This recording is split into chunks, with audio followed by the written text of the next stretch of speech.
Welcome to another video from DIY Daily. Just put together a quick video just showing you how to put this Mercedes into brake pad replacement mode so that we can replace the rear brake pads. This one's a 2021 CLA 200D. Now the procedures all vary just slightly depending on exactly which model it is. Basically this is the model with this style dash on there, this setup for the controls. This one's a right hand drive, so you need to be using the controls on the right hand side which do the dash. The left hand side ones do the centre control panel. If it was a left hand drive, you'd be using the controls on this side there. So what we're going to do to start with, there's a couple of things that you need to take note of. You need to make sure that you've turned your handbrake off to start with, which we've just done. And you need to make sure that you're on the trip screen, which is your screen just with the total miles on there and the trip on the middle there. So once you've got all them things right, the first thing you're going to do is just press the start button once. Obviously at the minute it was already on once, so that's put it to stage 2. So we just turn it back off again. Simply just press the button once, just so it brings up the first little display there. That's ignition stage 1. And then what we're going to do at the same time is press both of these buttons, and we're going to keep them both depressed for 5 seconds. So 1, 2, 3, 4, 5. And then if you release the buttons, then just press the button on the right. That'll now bring you a new menu up, and if you just scroll across,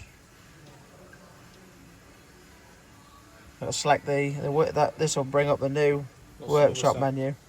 Without doing this procedure, the workshop menu won't come up, and then just select the button there.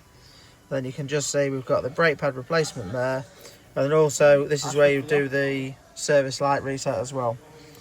And so just press the button on brake pad mode, and then you'll see it will remove just give you the OK to remove it to the position.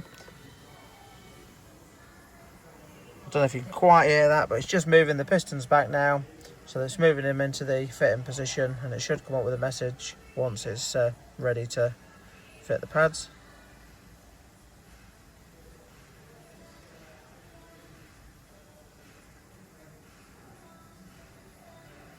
So you can see it's now reached a position. So at this stage now, don't press anything else. If you press the button again, it will basically exit the fitting. So all I'll do is I'll just show you quickly, as if we've not done it, but I'll just do it quickly first, and then when I'm ready to replace the pads, I'll run it through it again. But if you just skip to the stage now, we're just pretending that we've replaced the pads. And all we're going to do at this stage is just simply press the button again. That'll then exit the fitting position. Again, it might take a little while just to finish it off.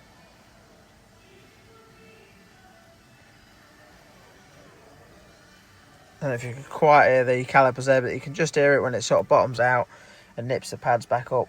You can say that it's been done, you can just confirm it, and that's all okay. So it's quite a straightforward procedure, but I've done a few videos on these because it does alter slightly depending on the exact model that you've got.